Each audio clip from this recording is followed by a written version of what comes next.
is Philip, and welcome to my channel.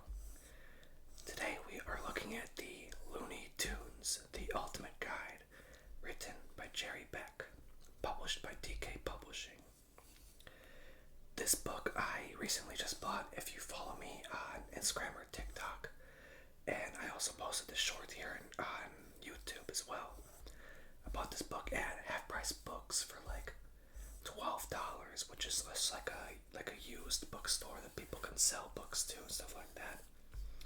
And I was flipping through this in the store, and I was really excited about the pages in this, so I wanted to do a video about this one. And I also noticed there's not really much like ASMR content about Looney Tunes. Maybe there's no demand for it. I guess we'll see based on how well this video performs, but this is just on my own kind of passion kind of project. Looney Tunes is something that I always watched on like mornings before school and stuff like that. Obviously, it's a lot older than me though, so if you like my kind of book content, about 90% of people who watch my videos are not yet subscribed, so I invite you to subscribe to my channel. If you like my ASMR content, I do lots of book videos. Only book videos pretty much at the moment. But you know, we can always expand them more later. So, let's actually check out the book, and we're going to read about some pages, and we're going to see all the cool pictures and art in this. So, let's check it out.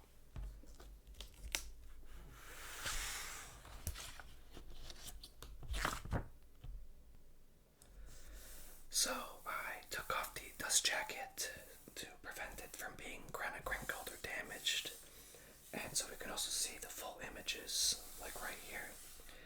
It looks like we have pretty much every single character that's made in the Looney Tunes like universe, with a lot of the more pronounced characters towards the middle, bottom, and a lot of these like random side characters from throughout the years as well.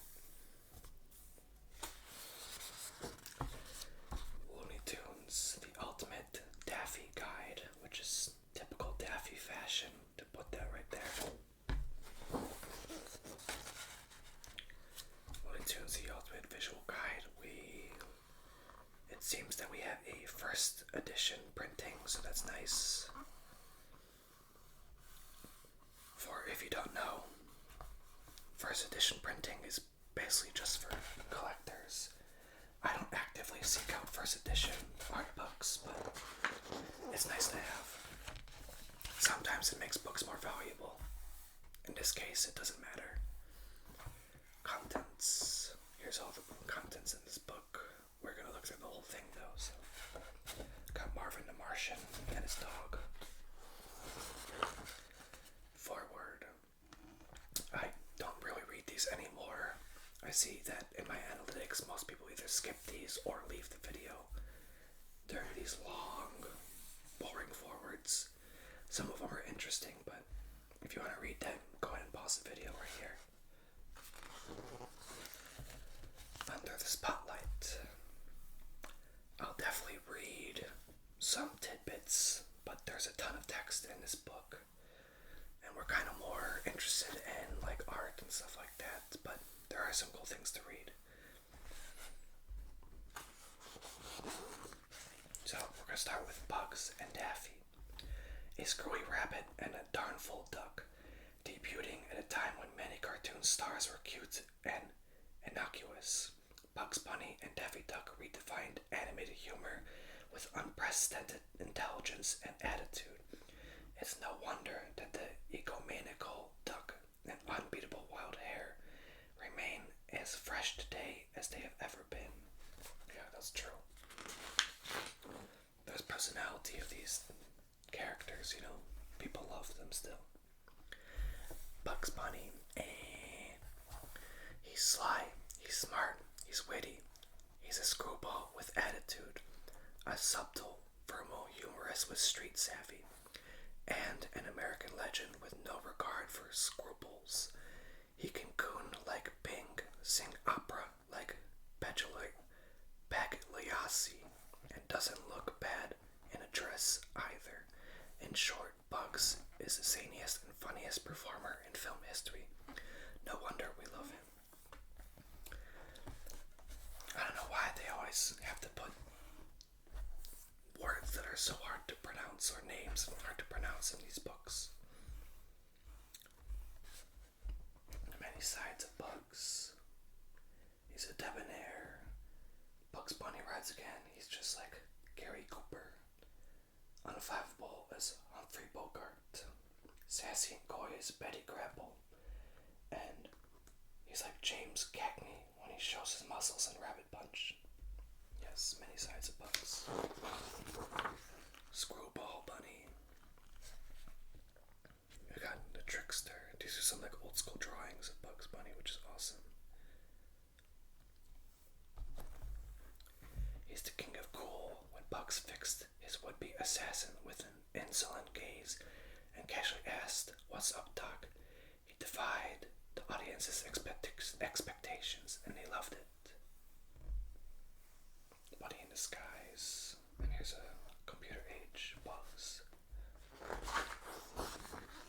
Bugs' burrow. This is actually cool because you don't really see it from this outside, like overhead view ever. It's always, two-dimensional. Rabbit season. Duck season. So he's got a nice little carrot rug, carrot juicer, his shower cap.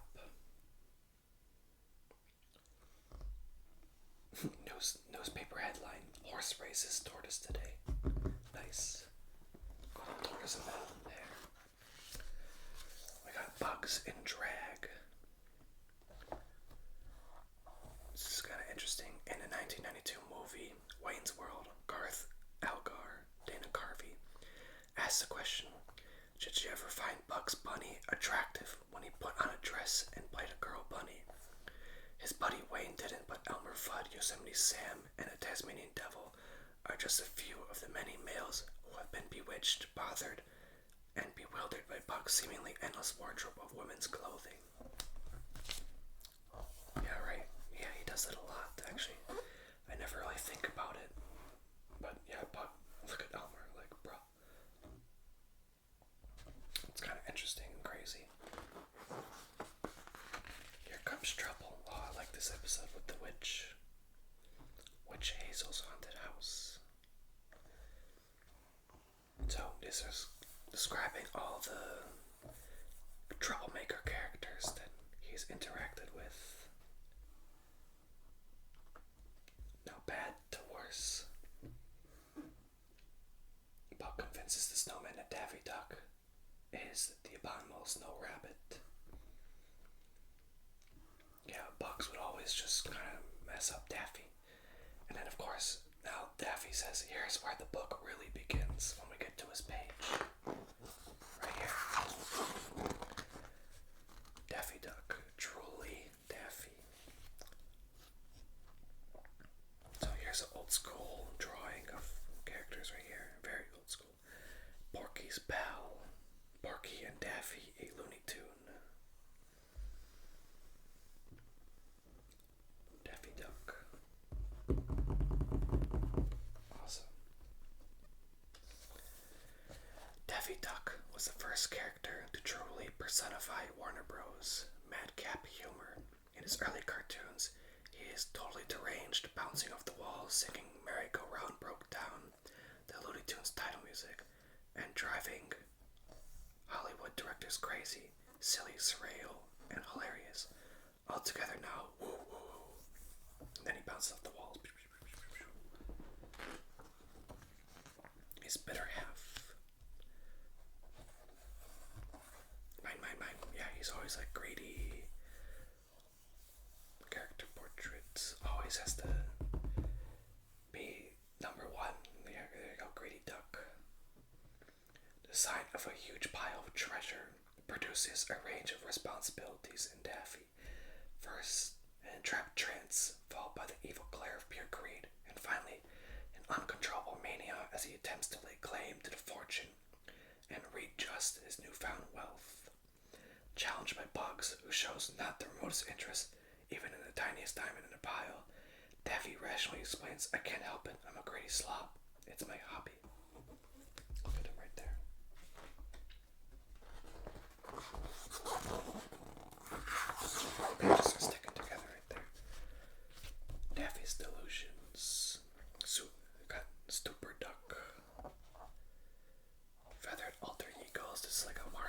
episode.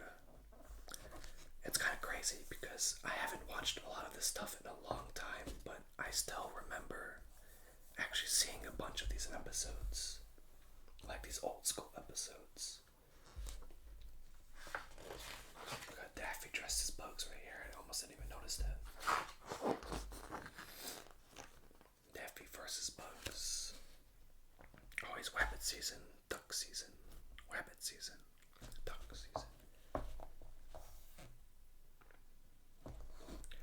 Bugs Bunny's winter home is in the California desert.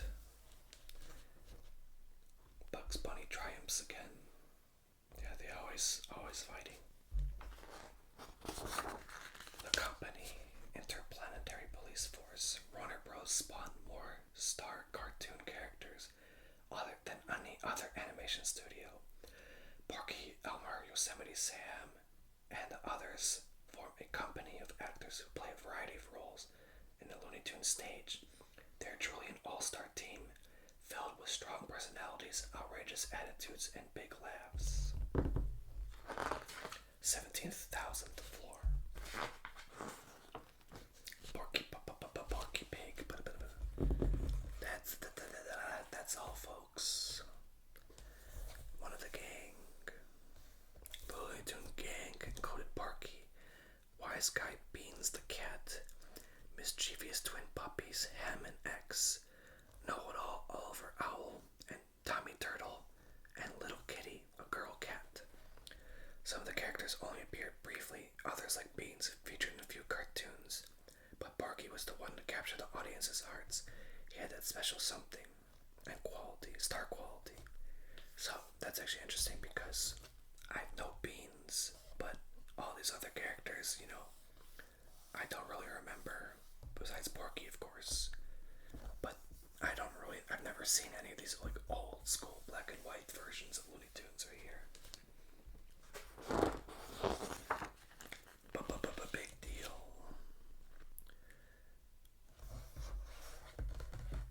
Live action landmark. So yeah, they've been doing Looney Tunes and live action stuff for a while. Freeling briefly left the Schlinger studio to work at the lavish MGM studio on their bigger budgeted cartoons, but soon returned. His first film back home, You Ought to Be in Pictures, brilliantly combined live action and animation, predating Space Jam and Looney Tunes back in action. I've actually never seen that, so that's actually awesome. Space Jam and back in action are great. I wish they would do more movies like that. Besides Space Jam 2, which I didn't even bother watching because I'm sure it was awful. And based on what people told me, it was terrible. So. Elmer Fudd. Wabbit Twax. Elmer's Pet Rabbit. Merry Melody, old school, Technicolor. Oh, look at that. It's funny. Welcome, Easter Rabbit. Come on, Easter Rabbit. Elmer Fudd. He's always trying to bait Bugs Bunny. Tasmanian Devil. Tasmanian Devil's also cool. He spins and just goes through the trees, and the tree has the bark all over the place. Taz Boy, big boy, devil with a purple bow. Yeah, he's married. Unlike most other Looney Tunes, Taz is a married monster. Tasmanian She-Devil debuted and tied the knot in Devil May Hair, then struck back with a vengeance in a rolling pin and bedeviled rabbit when she got jealous of a cross-dressed Bugs. Hilarious. Yosemite Sam. Yosemite Sam is also awesome.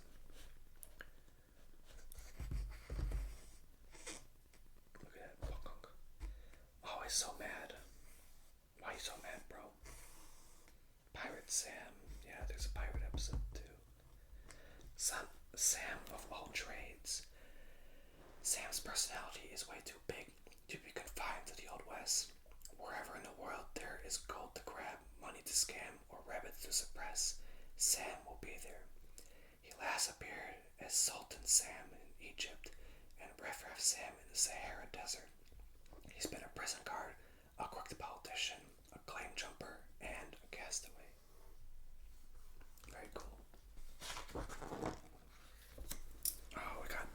Pew, this character, I didn't really like him that much. I always thought that like this love at first sight gag and this girl always saying kind of no was creepy, and this just doesn't age well. But Marvin the Martian, I just said Martian the Martian, like a clown. Awesome character. I love this character. One of my favorites. Delays on Mars. Kilts are worn like tutu skirts. Planet X. Oh, I love this episode. The parent Planet X is the universe's only remaining source of alludium phosphates. The prize shaving cream atom. Duck Dodgers and Marvin the Martian do battle to claim it, but this piece of prime intergalactic real estate is only big enough for one of them. And they end up just blowing up the whole planet. Foghorn Leghorn. This is one of those characters that I just never could remember the name of. I always just call him the rooster guy. But he's a cool guy. King of the coop. Tough guy.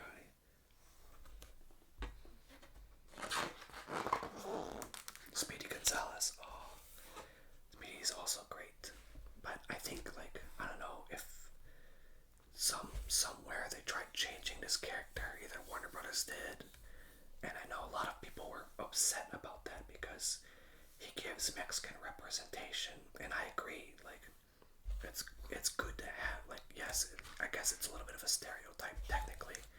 However, people I have talked to said they like this character being from Mexico, you know, and stuff like that, and, you know, being fast and whatever.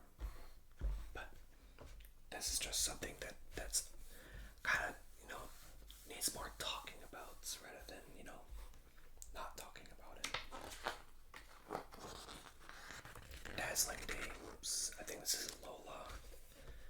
The Looney Tunes appear to me mostly male menagerie, but don't be fooled. They got this staff star power too, and the Warner Bros. Girls are one striking, saucy, and seriously screwball sorority. Young and old, sweet and sour, from dreamers to schemers to eating machines. All the female charmers are right here. So we got the she-devil. What is this girl's name? Minding her own business in France. Penelope the cat always manages to get a white stripe painted down her back. That's when the skunk lover Baby Le Pew arrives on the scene, pursuing the feline in hope of a stinky sorare. Toon Squad prove basketball amateurs in Space Jam until Lola Bunny arrives to show off a few moves. There is, what is this? Miss Prissy Longs and Lady Pig. We have Daffy Duck as well. Not really shown that often though. Gag reflex. So this is about like talking about like reoccurring jokes. So the portable hole, true classic. You can just go through the hole and you just move it whenever. False tunnel, that's another roadrunner. And Wily Coyote. The unwitting dupe. Here, Daffy Platypus, Daffy Begonia. Oh well, what's left of Daffy Duck anyway? So he basically puts himself in a disguise, and a disguise backfires. Is basically the gag of that. Avery gags. Tex Avery was a king of the sight gag. His cartoon Cinderella Meets Fella, which stars the little boat funny guy Egghead, and Prince Charles' mind is full of them. So just like a visual gag, losing his head. And then the inexplicable stuff. So here's Wily Coyote holding up a sign, and Roadrunner runs through it. Inexplicable physics. That's like the gag of it. The best of enemies. Oh, this is gonna be some Tom and Jerry, right? Oh no, that's totally different. Canary and Putty Cat, which is basically a Tom and Jerry. You got Tweety and Sylvester. Tweety's awesome. There you go, Sylvester and Tweety. I did see a Buddy Tat. Because his voice isn't, or he's like, he can't pronounce his words, kind of like Scooby-Doo. Where Sylvester wants Tweety, thanks, right here. Yep, he wants to eat him. With his footprints all over Granny's house. And then this is like nightmare fuel Tweety right there. And then Spike the Bulldog also. He kind of just minds his own business, but Sylvester always kind of bumps into him and gets himself in trouble with him. Thufferin, Thukotash, I don't even know what that is.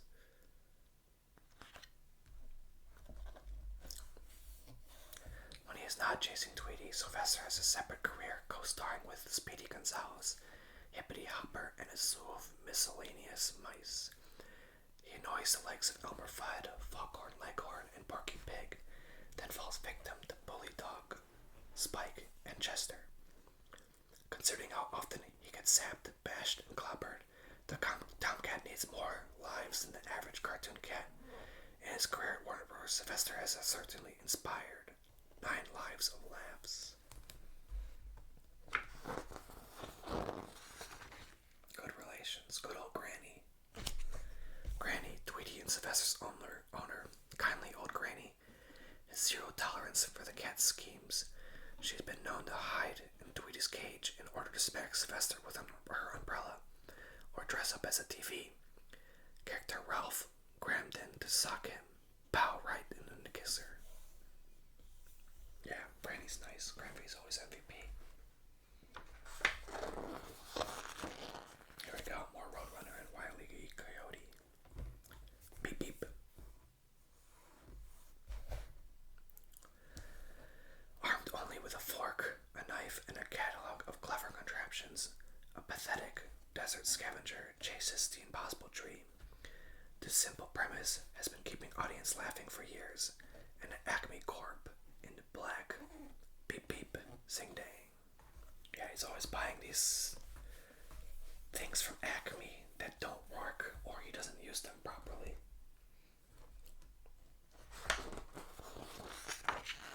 Desert Hunt. Oh, you're still desert. That's cool. American Desert is a coyote's natural location. So we got good old TNT. Got the X. Field of Operations. That's awesome. Acme Corp.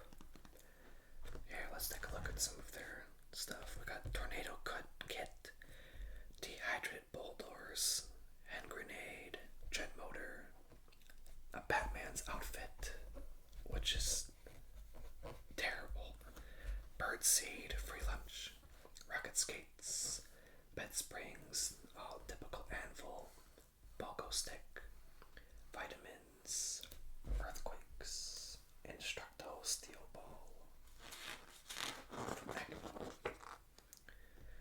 Super genius. Yeah, he is definitely smart, but he always makes mistakes too. He's got all the blueprints, he's got all the trajectory ready to go, and it still just doesn't work. Even his mailbox, Wile E. Coyote, genius. And then he of course tries to eat bugs as well, but that doesn't work out for him very well. Ralph and Sam, oh yeah. I used to have like a PlayStation 1 game that was like Wile E. Coyote, and he's trying to get his sheep. I think it's like Sheep Herder or something like that. And the whole goal of the game is you play Wile E, and you do like contraptions, and you use stealth to basically steal sheep from Sam. And if Sam catches you, he like clobbers you in the head. That's an old school nostalgic game right there for me. I played that game like 18 years ago, probably. Cautionary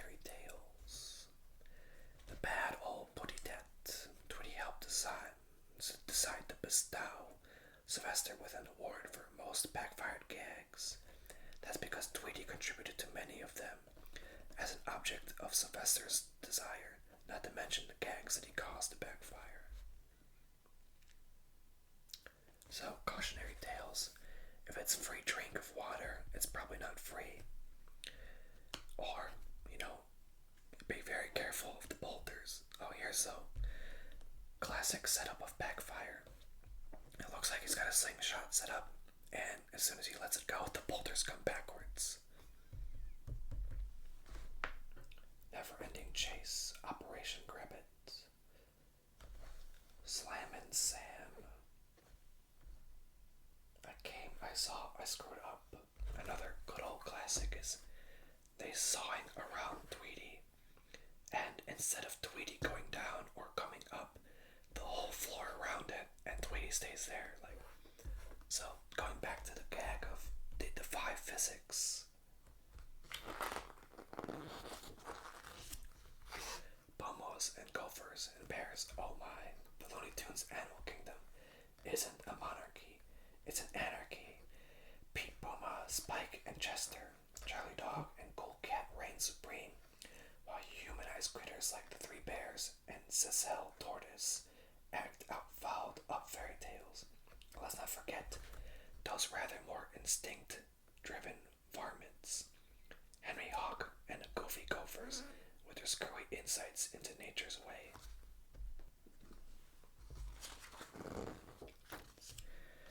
Okay, we got Smiffles the Mouse. Smiffles got his name because in a cartoon, Naughty but Mice, he had a cold and snuck into a drugstore looking for medicine. Sniffles was a Chuck Jones star who appeared in a dozen cartoons that had appeal to children. This one I don't really know at all. I think I maybe seen one thing ever with this worm, and that's probably it.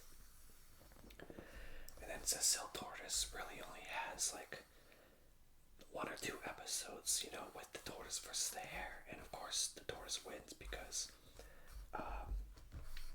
Bugs Bunny is too cocky. Goofy Gophers. They're civilized, vegetarian, and oh so polite. The Goofy Gophers are the two most well-mannered pests ever to infest a garden. They may be brutally ruthless about getting their veggies, but they go about it in a hilariously genteel way that uniquely distinguishes them from their fellow Looney Tunes.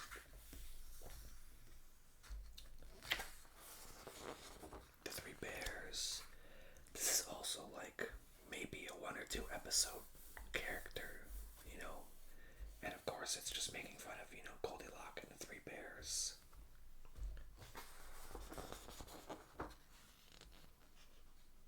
Birds of a Feather. Henry Hawk. I don't really know this character at all. I think it's mainly based from the Leghorn character. He's like his companion. Pete, Puma. Funny Feline. Another cat character right here. But this character here, I thought this character was awesome as a kid. Bugs always was just making just hilarious with this character. Monsters are the most interesting people, says Bugs, of the 7-foot tall bundle of joy, known to his close friends and associates as Gossamer, with bright orange hair, a raspy, growly voice, and sneakers. Gossamer is so terrifying, even with his reflection, he runs away from him. Even his reflection runs away from him. Yeah, this episode with Gossamer is hilarious. And he did his nails right here. Hilarious. Cool Cat and Go. This is kind of where my cartoons kind of stop. I don't know this guy at all, really. Just from pictures. Slap Happy. Welcome to the nominations of the funniest slapstick routines. So we have a slap dance, switcheroo, where it's Rabbit season, Buck season, Elmer season. Hilarious. like it or lump it. When it comes to slapstick props, what's funnier than an oversized wooden mallet? 2 oversized wooden mallets. So it follows in that order. To increase the humor of one cartoon head bashing, you need to create a whole lot of lumps. So whenever they're getting hit, they get more bigger head lumps. Duck and cover. To Duck or Not to Duck contains a hilarious extended slapstick routine. When Elmer shoots Daffy out of the sky, the duck challenges him to a fair fight at boxing arena. And then double act. On top of the best slapstick gags from the classic cartoon What's Up Doc. This is a tale of Buck's fictional autobiography, looking at his foray into the vaudeville circuit. And of course, Bugs with a wooden mallet, knocking people, and cream pies, not just for dessert. That's true.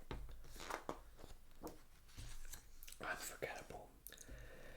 Warner Bros. Had a genius for creating memorable cartoon characters, even those who appeared in just one film or a handful of cartoons made an unforgettable mark on our consciousness. They had the beloved supporting stars, the gangsters, gremlins, singing frogs, mice, penguins, and daydreamers, while Looney Tunes be without them. Oh yeah, so this frog guy right here is definitely, he really only has one episode, maybe 2, but hilarious. We often think of Looney Tunes gang as performers. They all have the skills of a great repertory company, slappy slapstick, manic melodrama, and vicious verbal gags. 2 characters, however, stand out from the others as genuine stage performers, and they're Singing Dancel, Michigan J Frog, and Baby Mime Playboy Penguin. Oh yeah, both of these are just great characters. I love this frog. I'm just wild about Harry. Menace to Society. Oh, the gangster. Bugsy, Rocky and Bugsy. Pin-sized mob boss and his 20-gallon sidekick. I got Mr. Hyde from Jekyll and Mr. Hyde right here. The Crusher. Bulldog bad guys, yeah. All classic episodes. Feline friends. Got little kitties. The Pizzicato Pussycat.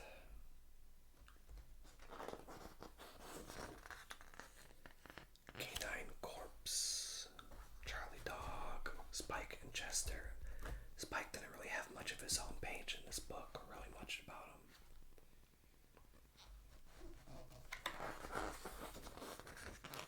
Cheese lovers, oh yeah, these mice. Hoopy and Birdie. Yeah, sure. Mini Tunes.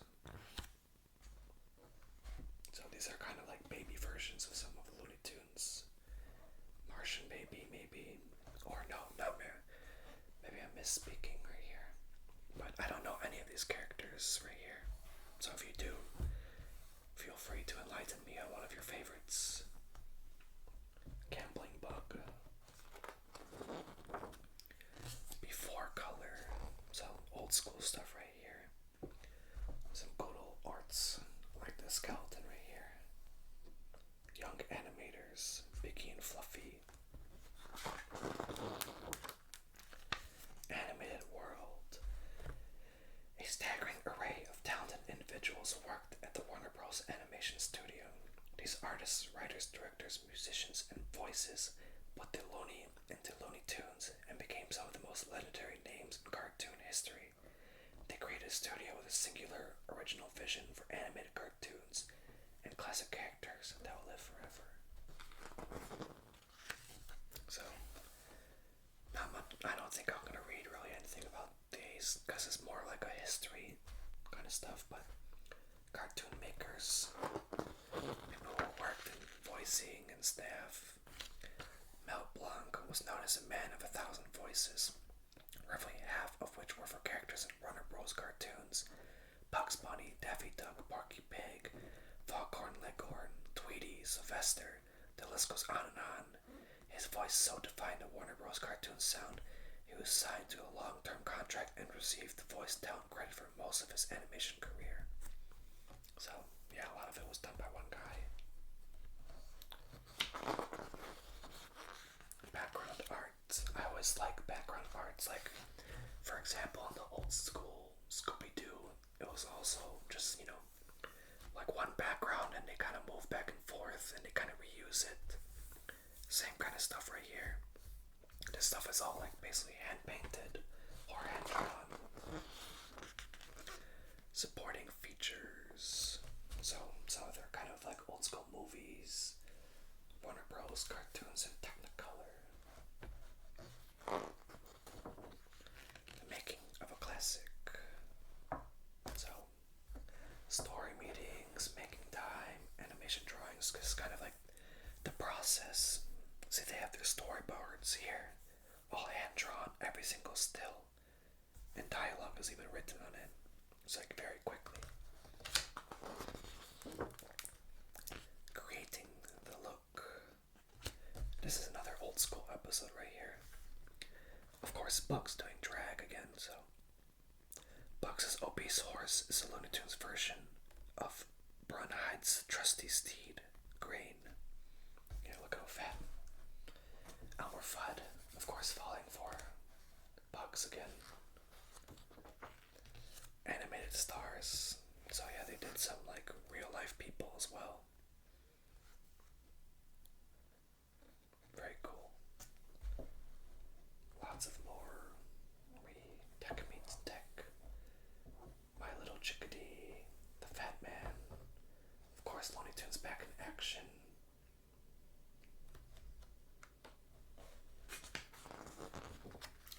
The Good Fight. This is about like, during war times. Got Uncle Sam. Very important character, of course, back then. Life on the home front.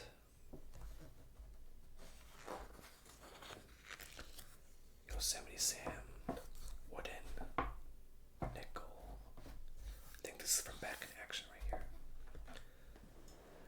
Feature films, TV shows, theatrical shorts, the Looney Tunes continue into the 21st century, more popular than ever. Merchandising and publishing keep the characters fresh, and big screen attractions create generations of new fans, as well as delighting longtime devotees. What's up, Doc? Warner Bros. Cartoons are back in action. That's what. Merchandise, lots and lots of vintage products, and of course, modern products. Basically anything you can think of. I'm sure there's a Bugs Bunny or Looney Tunes version of it. Publishing. This would be publishing right here too. Duck Hunt, Big Little Books. Bugs Bunny, Bugs Bunny, Bugs Bunny. Lots and lots of kids' books. And of course, back in action. I will read about this because Brendan Fraser is amazing and I love this movie. We used to have the DVD. I would watch it just like all the time. Director Joe Dante directed Gremlins, Small Soldiers, and Howling, but the Looney Tunes provided his greatest challenge. Bugs was the hardest of all because of his persona, the fact that he had to remain cool at all times and always be on top of everything. Dante recalls Daffy as much more malleable because he's crazy and has neurosis. Biggest film yet, The Bugs Bunny and Daffy Duck. Co-star with actors Brendan Fraser, Jenna Elfman, and Steve Martin in Looney Tunes back in action. Blockbuster action combines with spectacular animation and a hilarious story, which, like the classic shorts, breaks the fourth wall and runs off in surprising directions, all strictly for laughs. Yeah, this movie's great. If you haven't seen Back in Action, I definitely recommend seeing it. This is the second part of Back in Action. That they got the Acme headquarters, and I know there's like a gag where they're like in the desert and they're like water, I need water, and then they like have a play on like, oh, there's a mirage right here, it's Walmart, and they're like, that can't be there, but they straight up walk to it and it's not a mirage, it's just a Walmart in the middle of the desert. And something like that is just so true. Like even for today, there's just Walmart everywhere.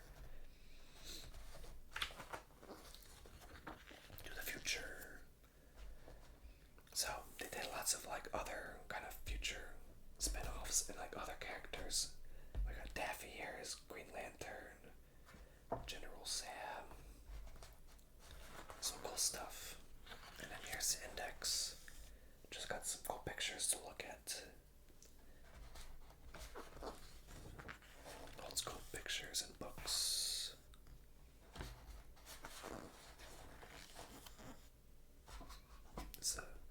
This metal Porky Pig figure is a Muddy Bank. Very old school, very vintage. Acknowledgements. There's his face and this was a whole head. And then that last image again. And then the back of the book. The Ultimate Visual Guide. Looney Tunes are back in action. Warner Bros. DK Publishing. If you're still here, thank you so much for watching. I am very appreciative of all the new viewers that keep on finding my channel. We are getting steady growth, and I'm very happy with that. If you like my videos, please consider subscribing and also checking out my socials. I post stuff on my TikTok and Instagram that is not available on YouTube and won't be available on YouTube. So, if you like more books and all the other book content, check out those socials. And until then, thank you so much for watching. My name is Philip, and I hope you have a wonderful day.